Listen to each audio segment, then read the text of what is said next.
So today, our guest on this channel is someone I have been so excited to talk to. I first saw him in a documentary called The Work. Anyone who's watched this channel, who's listened to me speak, knows I have very high regard for this documentary. It is literally one of the best few documentaries I've ever seen. I've probably seen it 5 or 6 times. I saw it the most recent time today. I watched about half of it just to remind myself of the kind of questions I wanted to ask.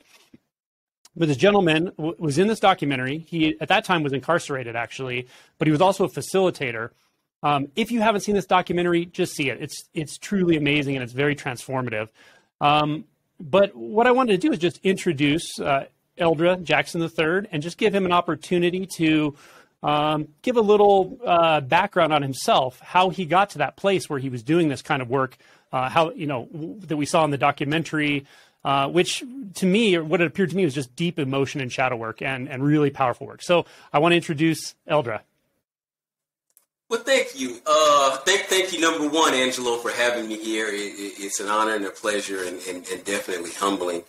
And so the question that I hear is an introduction to myself and how I got involved in this work. So I am currently co-executive director of a nonprofit that goes by the name Inside Circle.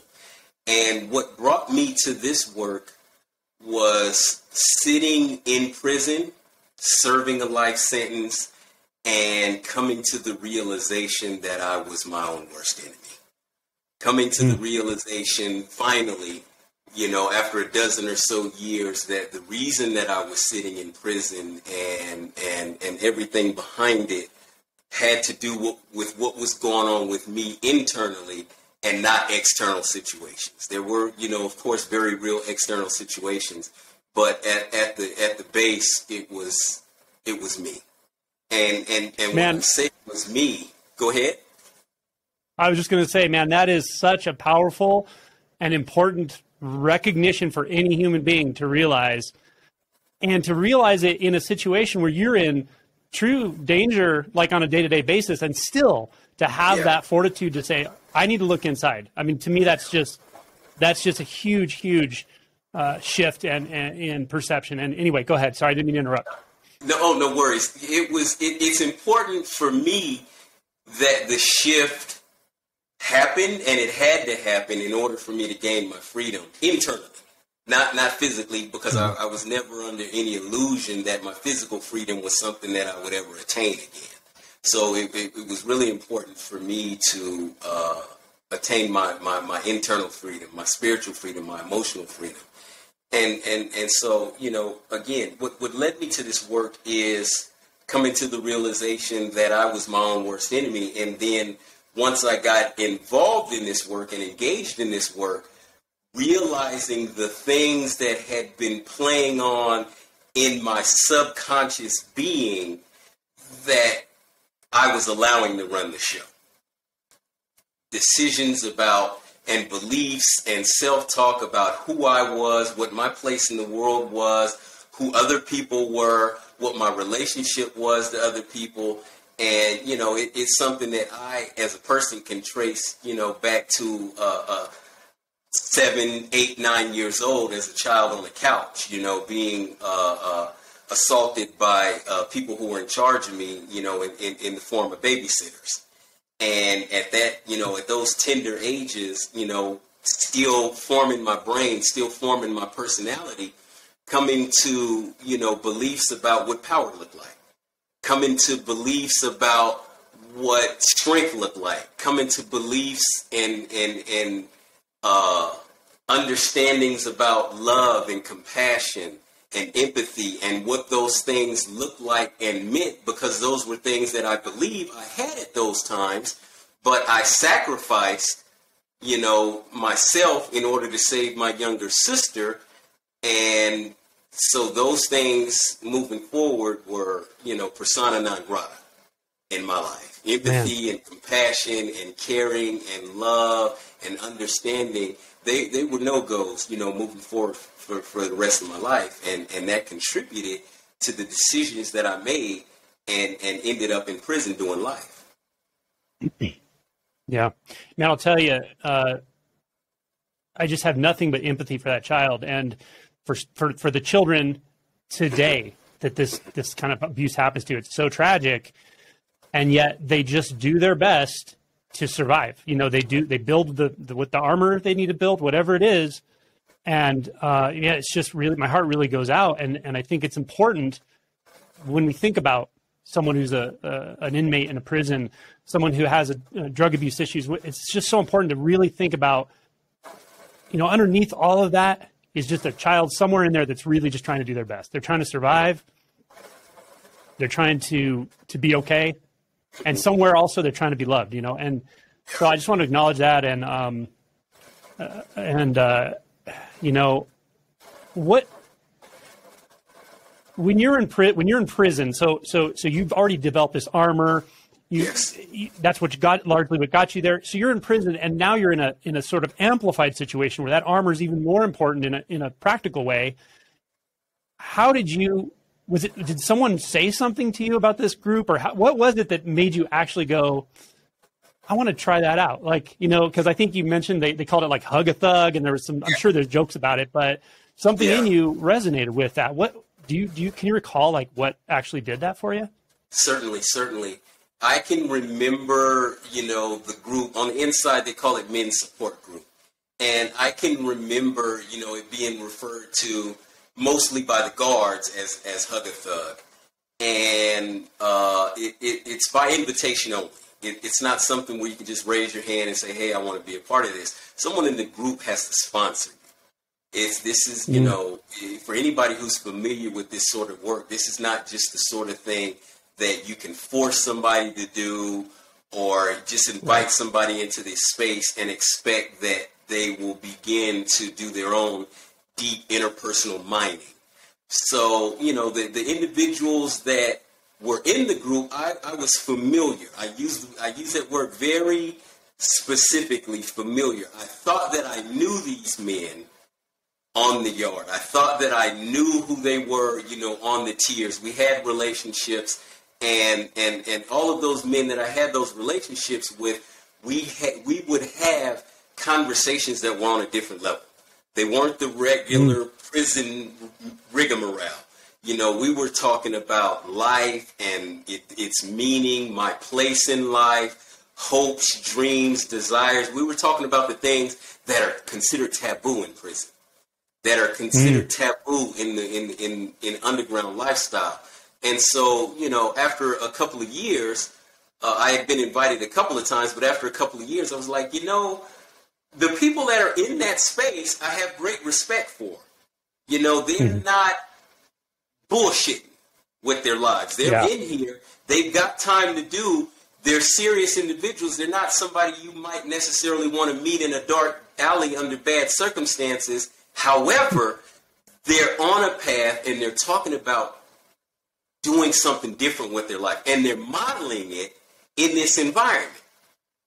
You know, so I was like, you know, I'll go and I'll check it out. And if it fits, it fits. If it doesn't, it's not like you can make me come back. I could just leave and never come back. Yeah. You know what, that resonates with me in the sense that I love it. Even in that environment, that's a revolutionary act for these men to step out of that. So the social constraints of that environment and talk about things that are essentially what I feel is authentic. Like that's authenticity. That's just being real, you know, and you don't have to be in prison to know what inauthenticity is. Like we see it all the time around us. We bullshit all the time to various degrees. But when someone speaks to you authentically from heart and it requires vulnerability and a balance of vulnerability and strength. And when someone speaks to you that way, man, you know it and you respect it. So I totally feel that. So what did you see when you went in? Like when you first started doing this circling, how did it affect you? Well, the very first circle that I sat in, there was a man, and again, I go back to using familiar versus no. There's a man that I thought I knew. I was familiar with his persona and his character and his mask and his armor on the yard. And, you know, he was a personable, you know, individual. He was, you know, very well likable. And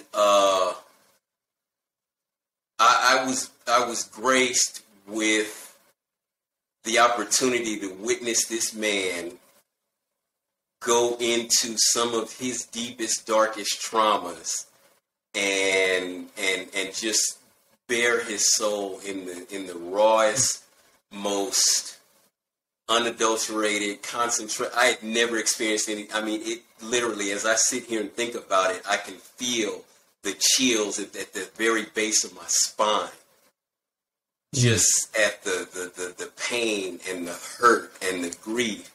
And in that same vein, individuals, again, that I was familiar with, seeing them hold that space, energetically and spiritually and emotionally, and hold that man physically in such a tender way through his process. Yeah, I mean, I've never experienced anything like that in my life. And to date, I've sat in literally thousands of circles, and it still resonates with me. That first encounter with raw humanity. Yeah, that was my first encounter with raw humanity. And my soul knew that I'm home. This is where I'm supposed to be. There's no other place in the universe for me to be but in spaces like this. I 100% resonate with you. I just feel that, again, I watched the documentary today, again, the first half of it, for the sixth time or something, and it brought tears to my eyes. The moment you stood up and the first gentleman in the circle, Kiki, just started processing. And the first thing I want to back up and say, when you mentioned that the first time you saw somebody doing this in this space, this vulnerability, this rawness, this exploration of the emotions, not only is it so powerful and transformative and healing for that person, but that person's vulnerability is a gift, is literally a gift to everyone that's there in that circle. And I just want to say that, like, we just hold this armor up and we feel like we have to be strong and all this, but there's such strength in vulnerability, when it comes from the right place and it's authentic and so forth. So, but yeah, that's how I felt when I saw you working with that gentleman. I was just like, man, this is a man who is not afraid to go anywhere someone needs to go. It's clearly out of compassion, period. The point of what I'm watching is compassion. That's it. And it's love. It's simple. Like, hey man, I know you're fucking suffering. I know I've suffered. Let's just go to the root of it right now and feel it together, period. Like, how it's so simple, and yet it's so uncommon, right? Especially among men. So yeah, that's such powerful stuff. That it is uncommon because, in my humble opinion, that uncommonality is something that makes the world such a dangerous place. It's because it's so uncommon, especially amongst men. I totally agree. The TED Talk you did on toxic masculinity, again, you started from your own story and your own vulnerable description, and yet what you were talking about is pretty ubiquitous among humans. There are men who are profoundly sensitive, great communicators, vulnerable people, but they kind of hide in the shadows because they know that it's not necessarily socially endorsed, and sometimes it's socially punished in a sense, right? Even physically punished. So I agree with you there that this is some work we have to do, and however we can do this to show that there's strength in vulnerability. There's so much power and transformation in just being willing to go down into your own emotions, your emotion body, seeing how you're hooked up and all that. So I guess my next question would be, when you first sat in and watched this, just in awe, obviously you knew right away, like that clicked for you as it did with me.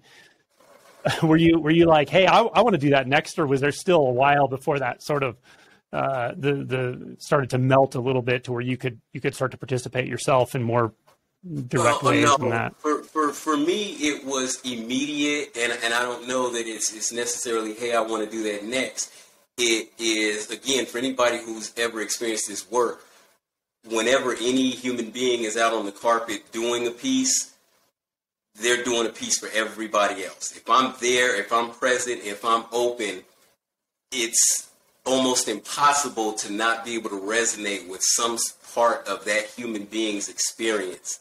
And, for me, that first day, experiencing that first piece of work, that was the first time I had cried since the jury came back a dozen or more years prior to that and said guilty. Because I knew in that instant what a guilty verdict meant. I knew that meant I was going to die in prison. And one tear rolled down my eyes in that moment, and I immediately sucked it back up because I couldn't show that weakness. I couldn't show that part of myself, and I had to begin to steel myself for the career as a convict that I had ahead of me. So that moment, I can remember crying. I can remember crying one time before that, the first time I went to juvenile hall. Once the lights were out, I was in the bed. I can remember a warm tear rolling down my cheek and landing on the pillow, and then me telling myself, okay, that's it, that's over. Don't be a pussy. It's time to move forward. You can't show this in here. And prior to that, the next time I remember crying in my life, I was maybe 3 or 4 years. I was 4 years old. I was 4 years old. My little sister, we were in the house, and she was chasing me around. She was like 1. And she slipped and fell and split her forehead on the edge of a coffee table. This is in the 70s. Everybody had those big, real wooden coffee tables with the glass on top of them, with the seams inside of them. And she split her forehead. And I didn't cry at that scene, but when we were in the hospital, I remember hearing her in the doctor's office. They were putting stitches in her forehead, and I could hear her screaming in agony. And I can remember crying because of that and telling my aunt that I wanted to go into the room and kill the doctor. So those are the times in my life I could remember crying prior to sitting in circle for the first time.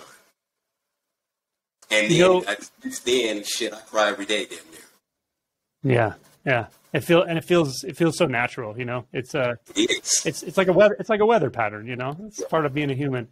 Yeah. Man, when you talk, like what I feel from you is I think you're naturally a protector. You really are. You have the heart of a protector for sure. And it's fascinating. I think I do too in various ways, but it's fascinating how even protectors can become armored and cold and calloused and, sometimes because they're so sensitive, what I thought of when you were mentioning being in the circle and how when somebody's doing that, they're doing it for the whole room. And when you're open and vulnerable to it, you can't not feel. And that's one of the things I noticed about this documentary and the work is that the authenticity is like greater than the whole of the sum of each person in there. It was a group effect that was like beyond the members of the group. It was really cool. Also, what was really cool about it was if you do hold back in that, what I noticed is like if there's part of you that holds back in there, it's like you can't not see that, and everyone else kind of sees it, and they're kind of like, all right, like when are we going to bring this up? Like how it's going to come out. And there's something really cool about that dynamic that I don't see in almost any other environment, really. That kind of vulnerability where it's like the reason we're here is to be vulnerable. The reason we're here is to just see what's happening, period, in all of us. And as we do this together, it's got to come out. It's going to come out. It wants to come out, and that's great, and that's wonderful. Yeah. Yeah. So it's I guess difficult to be in an environment like that where humanity is the intention.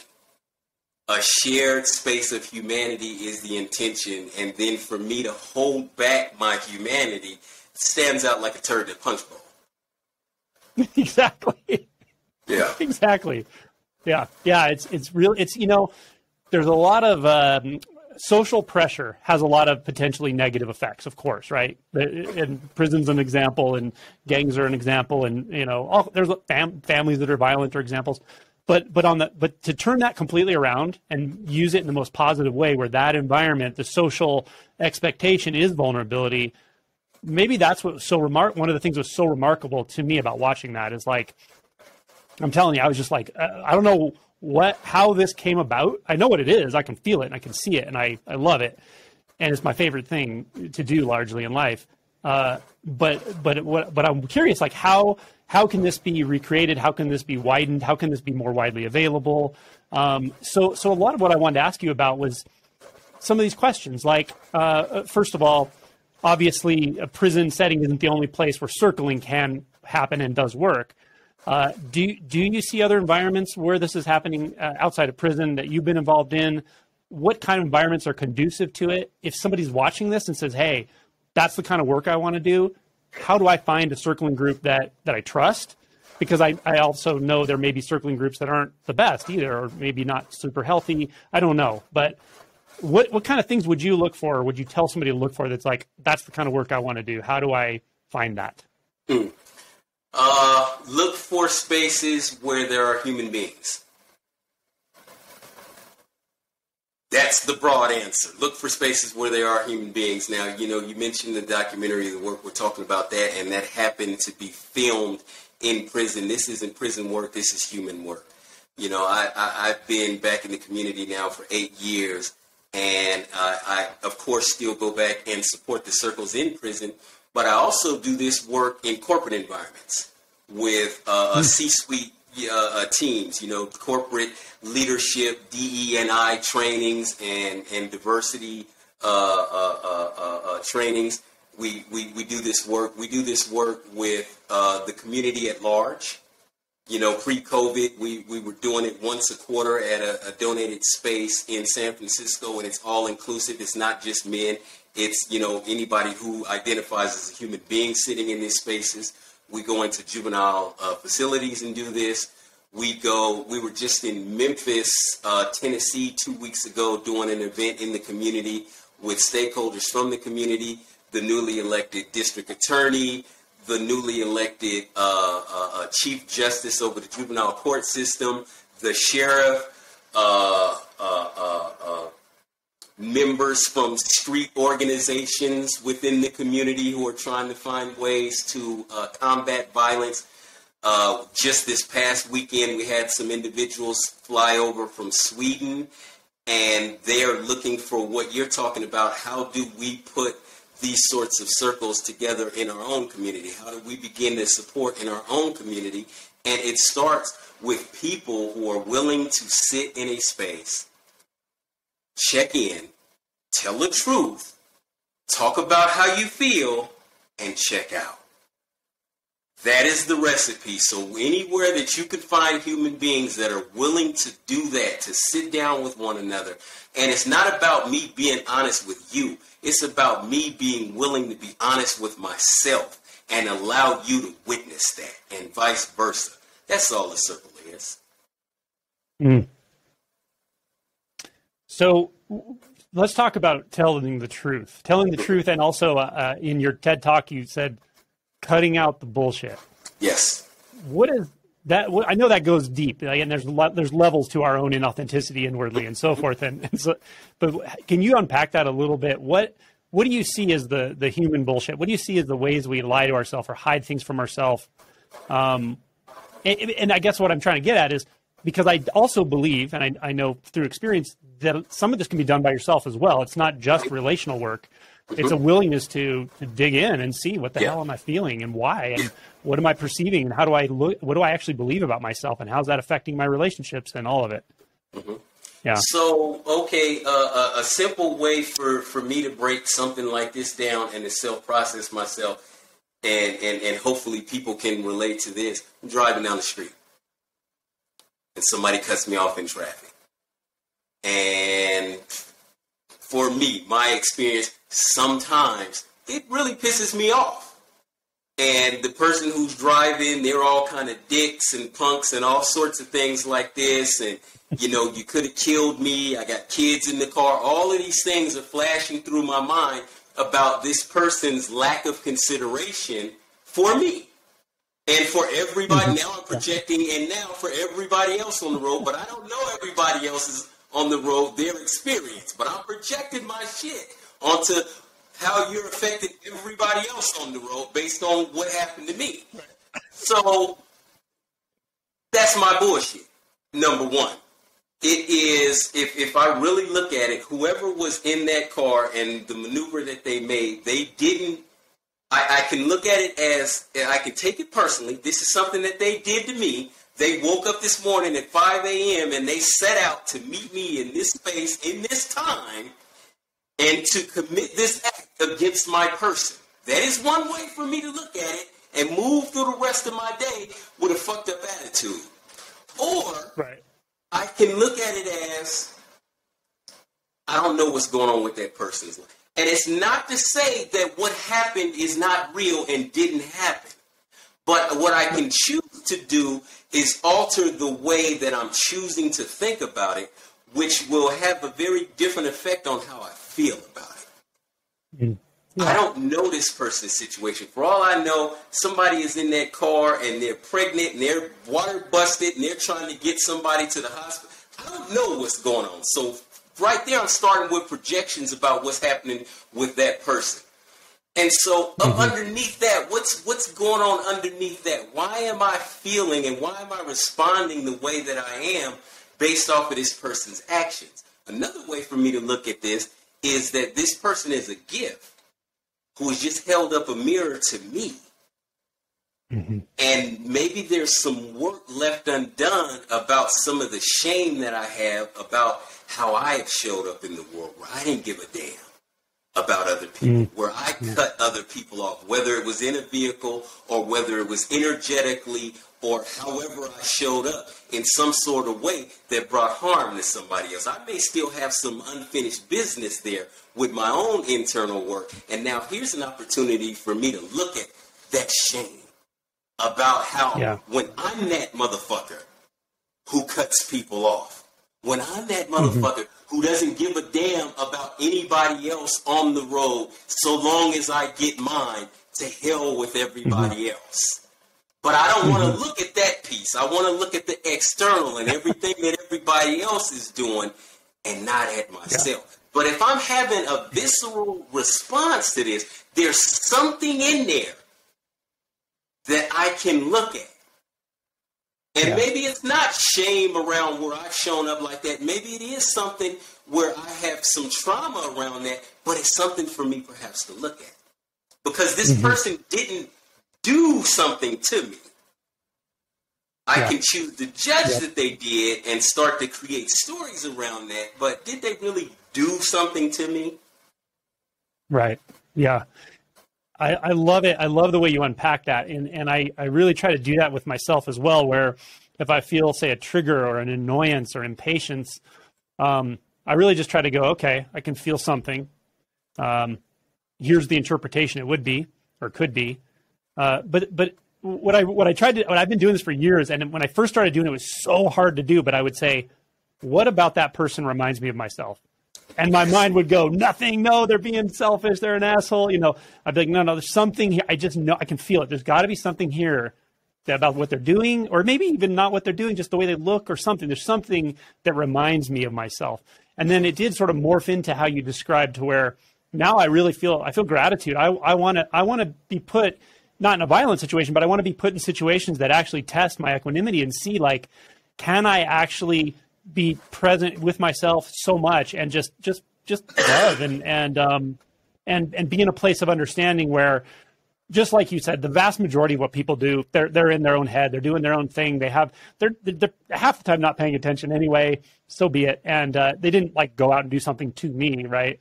And I think that's so important to just take these as, instead of moments of frustration to get up in our head about it, rather like moments to be like, okay, this is where the work comes.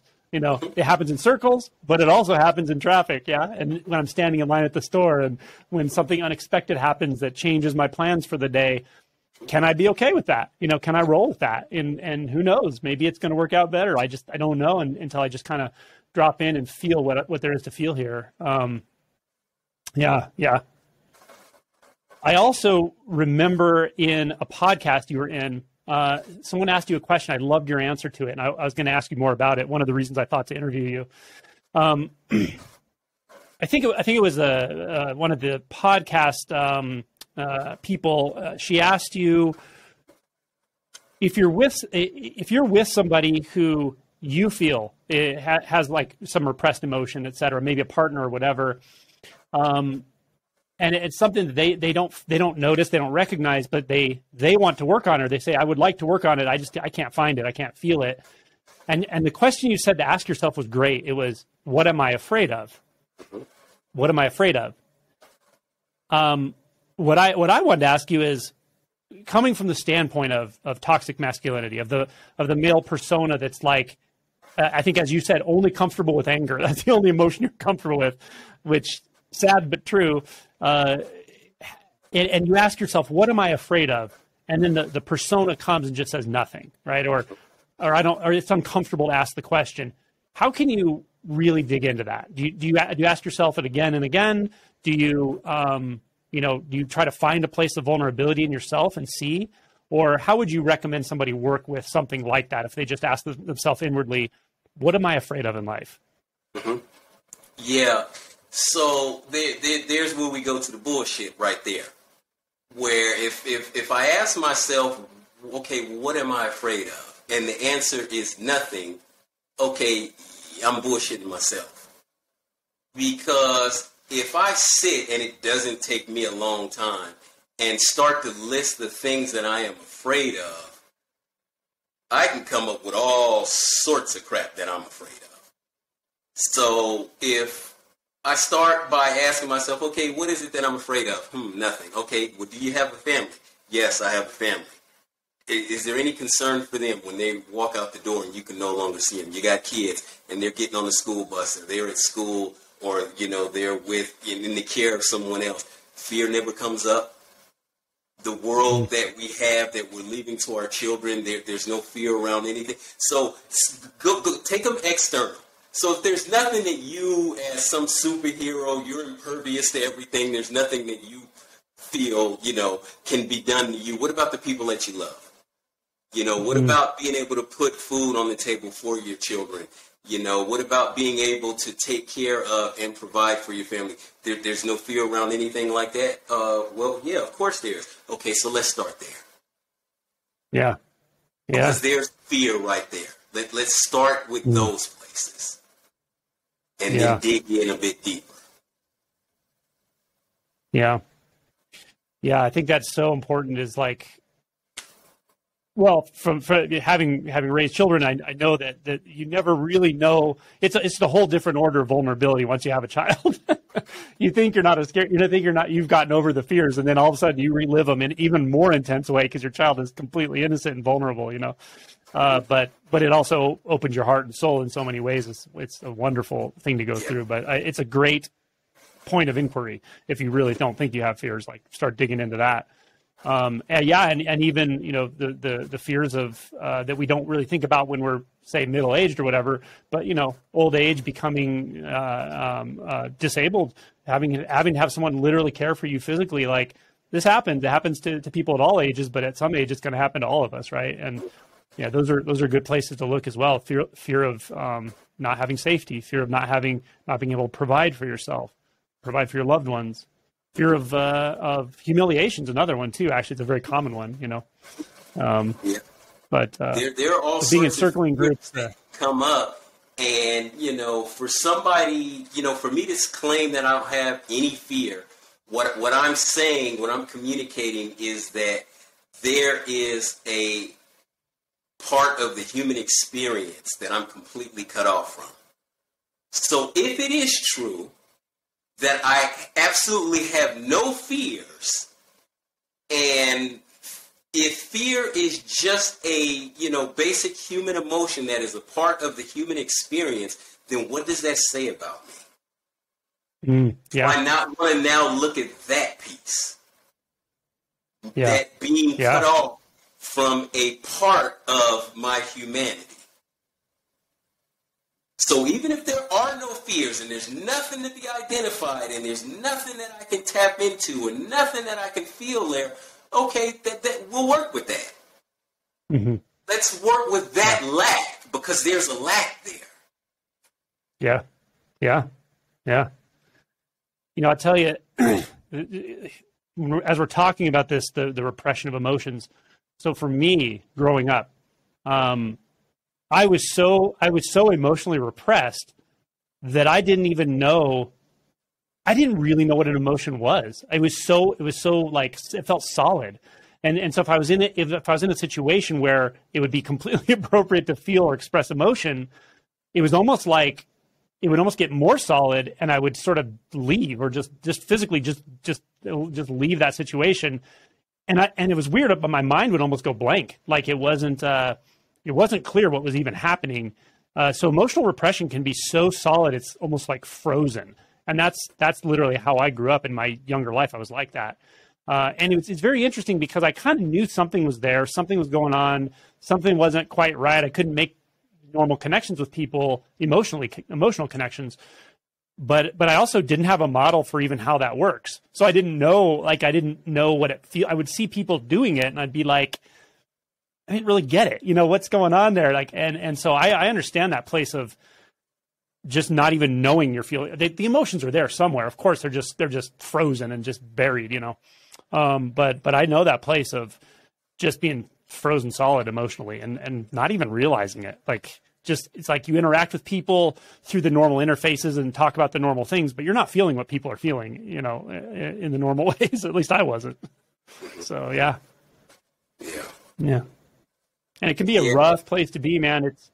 I look at these kids, like I see these kids that shoot up a school, and it's horrible. It's terrible. It's terrifying. Right. And people go, they're monsters. But the thing for me, it's like, I know they're not monsters. I know where they are. They're so disconnected from their own emotions, from themselves and the world, that they just see paper cutouts of people. They don't even know, like, they're that pushed down in the emotion body, be pushed down in the emotion body, and they can be really, really, really connected to the emotion body and don't have an outlet. And it could be, the best way for me to describe it is kind of like Superman, first coming into his powers, and there being that sensory overload where he's hearing all of these distress signals and calls from all over, and there's no way to filter it. And it's like, what do I do with it? That can, I just imagine that going on inside of my, being, and not knowing what to do with that. How do you deal with that? Yeah, that's actually really a good point. How do you deal with that? I think about, the tragedy that we had, in Uvalde, when you mentioned schools and the young man, he was a kid himself, and to go into a place like that and to do something like that, of course people want to know what's going on in his mind and, that sort of thing. But what I wonder is, when the last time was that someone checked in with him and asked him how he was doing and asked him how he was feeling, and what perhaps a difference having something like that happening in a person's life on a regular basis, how that can, be of support to a person.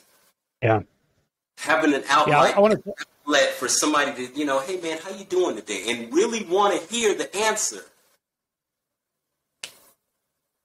Yeah, I want to tell you something, like, from my standpoint, it's quite vulnerable. And I don't even know what emotion it is. But when we talk about things like this, I know, because I know, I've seen, and you've seen, that there are ways to reach anyone, no matter how much they're hurting, how much violence they've had. And yet, like, I only have a certain number of years left in this lifetime, but I want to do anything I can to reach anyone who is reachable. Like, I don't even know how I'm going to do it. It's overwhelming, to be honest. It's like, frustrating a little bit, and yet all I can really do is the next thing and just try to open this up and get this stuff out. And you know what I mean? Like, there's so much need for this, so much at all levels, high functioning people, people in prison, kids, teenagers. Like, there's so many at-risk populations. Every human being on the face of this planet is, in my humble opinion, at risk. We're all at risk. And again, what I have seen time and time and time again is the difference it makes in someone's life when someone checks in with them. And I have the opportunity to check in and say what it is I'm feeling. Even if what I got to say is, man, I feel like killing somebody. And this is what I'm feeling, and this is why this is what I'm feeling. If I say it, if I have an outlet for it, if I can look at what's going on and examine where this is coming from, then somebody's probably not going to die. But if I keep that in, and I'm not talking to somebody, and it's just bouncing around in my head, and I'm just thinking it, and that self-talk starts to kick in, then I'm going to the gun shop. Or I'm going down on the street corner, I'm going wherever I can go to, and I'm going to get whatever I'm going to get, and somebody's going to die. Yeah. Yeah, so that brings me to something that is actually probably quite actionable for again, anyone watching this. So many people who watch this channel are very heart-based, open people. They're all about transformation, and they're about compassion and love and that sort of thing. So one thing we can all do is just be a little bit alert to the opportunity to offer to check in with somebody. How do you do that? How do you, I mean, with your loved ones, you know them already, you know how to check in, but how do you check in with somebody, at work or a friend that you don't know really well, but something in you just says, you know what, I need to reach out to this person. I just want to make sure they know that they can process something with me if they need to or whatever. How do you go about that? It starts with me checking in with myself. Because for me to say, I want to show up in the world and be of support and help and all of that's a crock of shit if I'm not doing it myself. And then number two, from that place, I check in with people all the time. I check in with people in the airports, service industry, whoever I come in contact with. Hey, how you doing? And people come with that. Oh, I'm doing okay. Just okay. I hear a little something underneath that okay. And people don't expect that from strangers. And when they get it, at first they're kind of like on guard and it's shocking to them. But then they recognize that, oh, okay, this is a space and it feels safe to them because we'll probably never see each other again. And you'd be amazed at the sorts of things that people share and how relieved they feel to be able to say that. And then when they're done, they're like, I don't know where that came from. But I feel a lot better now. Why the fuck are we as human beings not interacting with each other like that? We're so caught up in, in the screen time and just trying to get from point A to point B. And I don't want to talk to anybody because the world is dangerous. I don't want to let anybody in. I don't want to care about what anybody has going on because it might make me vulnerable. You're vulnerable anyway. We're all in jeopardy anyway if everybody is all constricted because sooner or later this shit's going to blow up. Yeah, that really, I mean, to be honest, just what you just said, I do try to check in with people. I really try to be kind and polite and acknowledge people but that extra step, I love that. And what you just said inspires me to take that up as well of, are you sure? Is there anything else? Like anything you want to, anything else? Like I'm open to hearing it, man, what a cool gift to give somebody. And they may say no, but they also may say, yeah, man, I'm going through some stuff, and what a great opportunity to just be there for somebody. I also love that you said you have to do the work yourself or it's a crock of shit because there is toxic positivity and fake, like fakeness and, people pleasing, and like you got to get under the people pleasing too if you want to be authentic and come across as authentic. You have to do your own work and not do the people pleasing too. So super important. It's super important because it may not be for everybody. I got to be able to check in with myself and see where I'm at because I might not be somebody that can hold space for everybody else. And if that's the case, then I really need to be honest with myself and understand that that's not my cup of tea. And if it's not, and I want to contribute, then maybe I can find what my contribution is. But if I'm doing something that doesn't really fit me, I'm probably doing more harm than good. Yeah. So you mentioned holding space. Can you go into a little bit about what that is like for you to do that? When you're doing that, what is it like emotionally? What is it like mentally? Is it all emotional? Is it all a physical experience? What is that like for you? It is, the best way that I can describe it is being completely and utterly present with that human being in that space, in that time, and nothing else matters. Physically, I'm with that person. Emotionally, I'm with that person. Mentally, I am with that person. Our souls are locked in a dance. And whatever is needed in that space, whatever is called for in that space, whatever the energy of that soul, the spirit of that little child is calling out for or needs, then that's the only thing that matters in the universe. For me, that's what holding space for somebody is. And it could be in a circle with somebody looking at their deepest, darkest traumas, or it could just be in saying hello, how are you doing today, with a stranger passing in the night. But just being completely present with another human being, there is, and I'll use this word, there's freedom in that. There's freedom for me to be who I am, and there's an invitation for the person that I'm with to be completely free, whoever they are and whatever that looks like. And unfortunately, we don't give one another the grace to be who they are. We don't give individuals the freedom to be who they are. And that's where a lot of these complexes come from, where people are worried and have these fears about, oh, is somebody looking, and how do I look? Is my makeup just right? Is my hair just correct?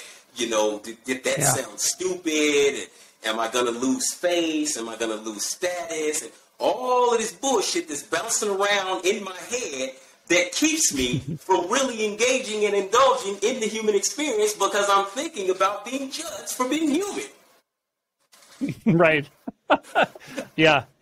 I like how you also show the absurdity of this thought process up here sometimes. Man, I aspire to that. And I tell you, like, meditation, mindfulness, being present in your own space is wonderful. It's great. It's good for the mind and body. But it's a different type of it's vulnerability. Again, the word I keep coming back to. It's a different type of movement in life to be fully present with another. And I really, my instinct has been for quite some time, and I really try to just keep honing this to the degree I can, is the best gift you can give anybody is your attention without agenda. When you have to have no agendas, though. You really have to let them be fully who they are, and in a sense celebrate it. Whatever it is, but however, if it's heavy stuff, if it's emotions that you would not normally be comfortable with yourself, it's all right. Like, I can feel this with you. I want to feel this with you, but it does bring me back to what you said, that you don't get to a place where you're deeply comfortable with someone else's shame, resentment, guilt, until helplessness, until you're okay with your own. You really have to. The work is simultaneously inward and outward, I think, So that's important. Yeah. If I'm not comfortable in my own dirty diaper, then when I smell your dirty diaper, I'm going to be like, ooh, what is that smell? Oh my God. And then it's going to give you a complex. Yeah. But if I'm it's true. And in my own dirty diaper, and then when I smell yours, it's like, oh, okay, I've been here before. I understand that. I remember this, and this is what it felt like for me. And then it gives you permission to maybe sit in it and squirm and feel the warmth and get comfortable with it.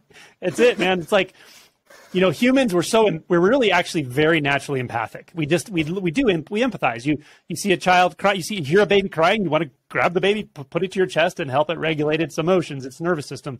A dog, a cat, like whatever, animals, it's like we just feel warmth towards living creatures and stuff. And so, with another human being, we empathize so quickly that I think that's exactly what happens. If we're not comfortable with a certain emotion that we're sensing in them, because our body's already feeling it, if they're feeling it, and we're like, whoa, and right away people know if you're not comfortable with them, they know it right away. It's like we give away all kinds of signals. So, I mean, my goal really with anything interactive or relational is to really be able to be just completely show up wherever someone has to go. Really.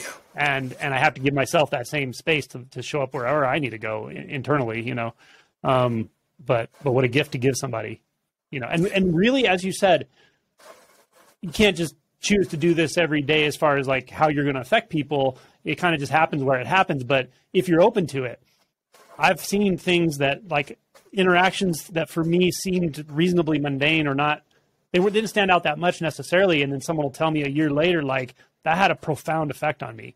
You know, I want you to know that. And just hearing things like that reminds me, like, yes, it's so important to be essentially emotionally available, I think. Yeah. So. Yeah. I have yet to run across a human being, and I've sat with a lot of human beings, you know, from the deepest, dankest gutter, you know, to the highest ivory tower. And I have yet to run across a human being that doesn't want to experience love, that doesn't want to experience safety, that doesn't want to be seen, that doesn't want to be heard, that doesn't want to be recognized for their value. I have yet to run across a human being that does not want to experience those things. So a question, you know, that I would put out there to everybody is, what is it in me that keeps me from, number one, experiencing that, but number two, providing the space for other human beings to experience that when they're in my presence. That's where the work is. Yeah. So, can you say that? Wait, say that one more time, or maybe in a slightly different way, just to collect, because that was really profound. But I wanted to make sure I didn't miss it. So if what is it about me, if there is anything that inhibits me when I am with Angelo from providing a space for you to know love, for you to know freedom, for you to know safety, for you to feel like you can completely be who you are.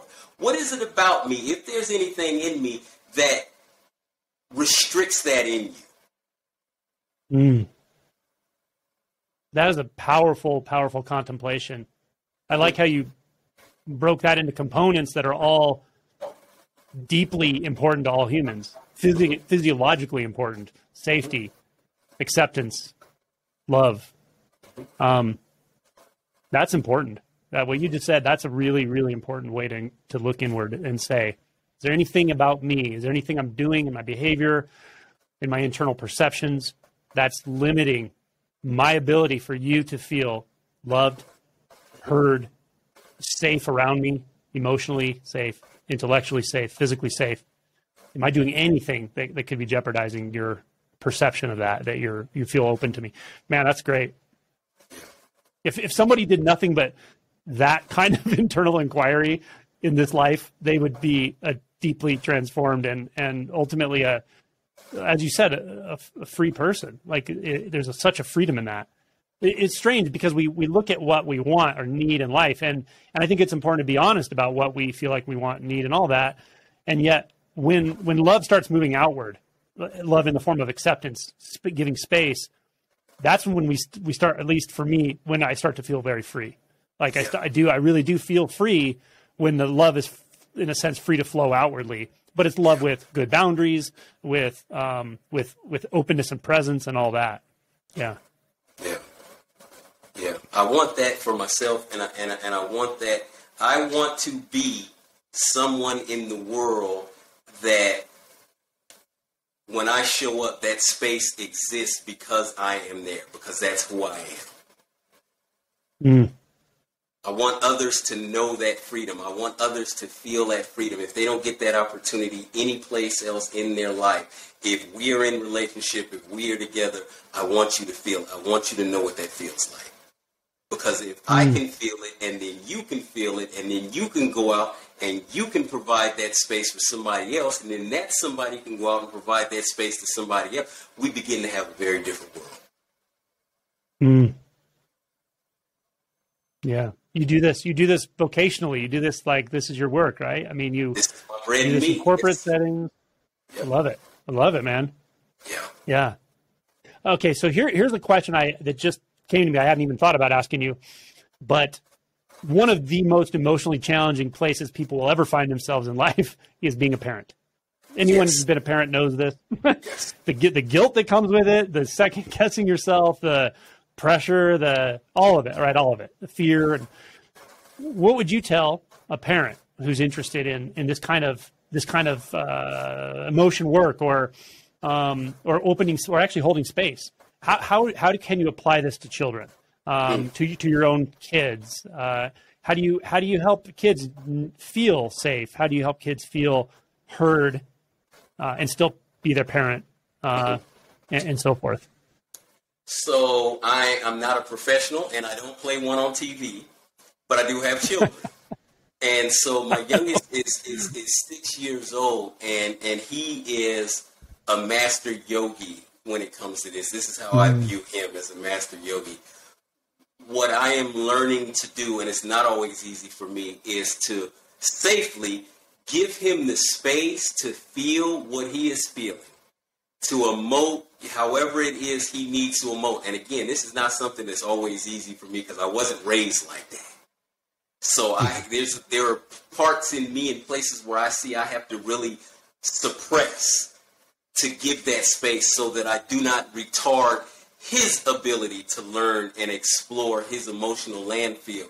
And when he gets to the other side of that, there is so much when we communicate and we talk where he explains what it was that he was going through, and he explains what he's feeling, and how he explains how he views the relationship. And I'm sitting there, I'm like, where the fuck did he learn this from? I love it. I love it. And it comes from Kids just giving him the freedom to explore and talking him through it. And sometimes there's no talk to be had there, but as close as possible to the situation to ask, okay, so what was going on with you there? What were you feeling? You know, what were you thinking? And what did you need, if anything? And then, you know, watching his little brain work through it, and then just listening to him just start to spout stuff off. Sometimes I'm upset that I don't have a recorder so that I can then go somewhere and write this stuff down and take credit like it came from me. Kids are truly, they really truly are brilliant. Yeah. And if you just give them the space to show you their natural intelligence and compassion and wisdom, they have it, you know. But they also feel emotions quite intensely, more intensely than a lot of adults. And you know, I guess as a parent, it's important to teach them the boundaries of that and not to take those emotions out physically on another child or something. And yet it's okay to feel it, fully feel it. Let it move through, you know? Yeah, that's the piece where I say, you know, as long as he's doing it safely, you know, as a parent, making certain, you know, that those boundaries are set up, and then giving him the space, you know, to explore those things, and then, you know, walking through, okay, so, you know, what was going on there, and, you know, what could have been different, or what needed to be different, or, you know, how might you handle this next time, and, you know, could you see, are there things that you can identify that you saw leading up to this? And giving him the space to then, you know, navigate it from the head space after, you know, he's done the heart piece, and then combining the two. Oh, there's so much wisdom there. There's so much wisdom there in the innocence that has not been corrupted by, you should do it like this. It should look like this. Don't do this. This is bad. You know, only little girls do it like this. You know, you're a boy, you're a man, so you do it like this. You show up like this. He doesn't have those fucked up filters that I have. So he gets the opportunity to have the full experience and tap into that innate wisdom that comes from the full experience. Man, I just want to acknowledge you for the amazing job you're doing with this. I mean, I just feel like saying that because it's so hard. Being a parent is just a very, very challenging thing. And it's uncommon, I think, to teach kids this level. You don't have to teach them. They already know, but to not teach them how to suppress it, how to be this way and be that way and not be this way, to really allow them to develop in an emotionally healthy way and still go through the developmental stages of being a person. That's a huge gift. So I just want to acknowledge that, man. That's beautiful. It's awesome. Thank you. Yeah. So one other thing, maybe shifting gears a little bit, I'm curious, like, so what I saw in the movie, the work was very physical, intense, energetic, very energetic. Is that Well, first of all, I guess, is that necessary in a circling environment? The physical, literally on the ground, holding people and letting people really move through these very, very intense emotions. Is that necessary in a circle environment? Is that something because these men have had like significant amounts of even trauma and violence that they had to process so intensely? Those are two questions. The other one is shifting gears completely out of that. When you apply this type of model to like a corporate environment, what do you have to do differently? How do you work through that? Or does the environment sort of prescribe it itself? How that plays out?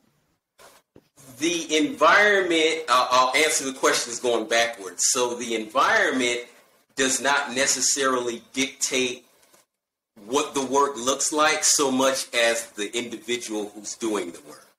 So, some of the physical stuff that you see in prison in the movie has been done in corporate places.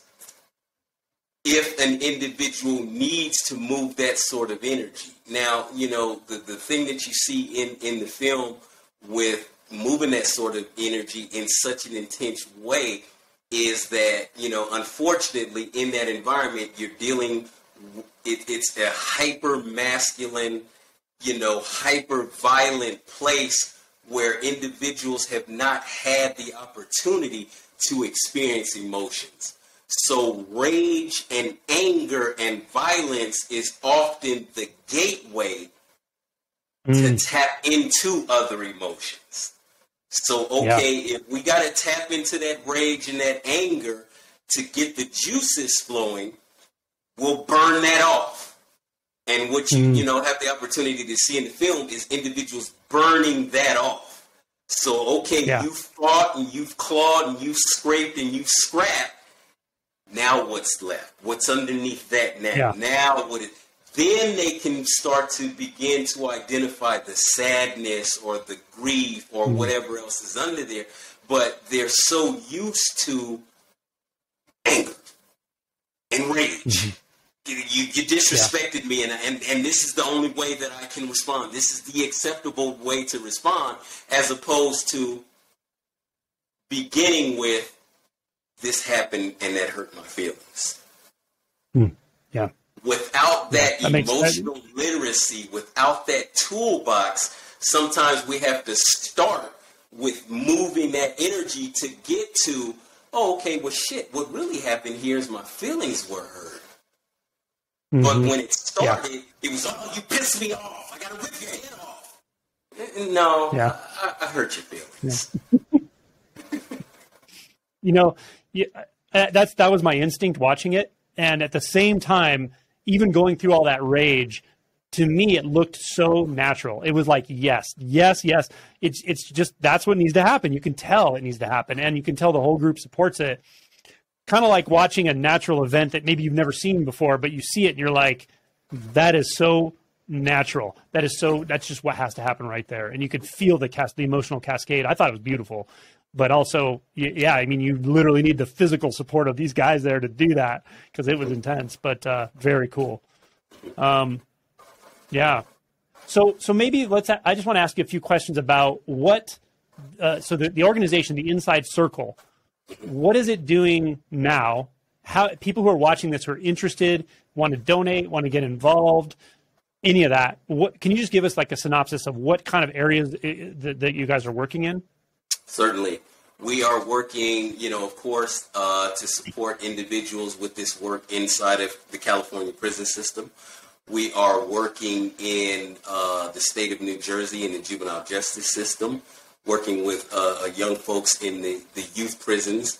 We are working in communities around the country, in New York, in Memphis. We're getting ready to move into South Carolina. We're in Dallas. With community stakeholders that are interested in finding ways to begin to heal within communities, restorative justice circles, working with, the city and county of San Francisco around those sorts of initiatives. I mentioned the corporate work. We're going into corporate environments and supporting corporate America to begin to tap into their own humanity. It's not about you not continuing to make billions and trillions of dollars. It's about being aware of how we make those billions and trillions of dollars and what the impact is on the rest of the people and the rest of the planet. You know, keep feeding your family, keep flying your jets, and be aware of what the impact is and the decisions that you're making. And continuing, you know, to advocate, you know, for the personal, spiritual, and emotional freedom of all human beings on the face of this planet. I love it. And we have a podcast too, the Inside Circle podcast, where we try and provide a platform and a space for people to, you know, get introduced to this work and begin to find, hopefully, you know, something that works for them, because Inside Circle may not work for everybody. You know, this sort of work may not work for everybody, but if we can expose folks to what is possible, hopefully, you know, they get the inspiration to go and find what works for them. It's not a one-size-fits-all thing, but healing is a human thing. Being in relationship, loving one another, respecting one another, honoring the light in one another, that is a universal thing. So maybe there are different pathways to get to that end point, but let's all meet at the end point. However we get there, I don't give a damn, but let's all meet there. I love it. So here's a question and or maybe a suggestion. So does the Inside Circle have facilitator training? Like, do they have like if somebody's watching this and says, I want to do this work, I want to go through it myself and do it. I want to facilitate this. I want to work with my local juvenile detention center. I want to get in there and see if I can start this circling program, facilitate it, like things like that. What would you tell somebody? Because I know there are going to be people watching this that are going to want to do that. They're going to have that thought. What would you tell somebody in that way? Does Inside Circle help facilitate that? Can they get in contact with you to find a way to do that, or? Yes. So you asked about facilitator training. Is there facilitator training available? Yes, there is facilitator training available. And I'm going to tell, you and everybody else who is listening to this now and may listen to it 10, 15 years down the road, the best way to become a facilitator of this work is to do your own fucking work. Sit in circle. Go into those dark places that you don't know exist. Begin to shed some light. Find the shadows. Find those dark places. Find those demons. Find those wounds. Find those walls and begin to tear them down inside of yourself. Because again, if I am not doing that myself and I assume to have the wherewithal to sit with another person, if I am that full of myself and I have not done my own work, you're going to fuck somebody up. You're going to do more harm than good. You are going to injure someone. You are dangerous. And there are ways that, folks can learn how to facilitate, and they can learn, techniques, and they can get somebody wide open. And then when you get them wide, then what?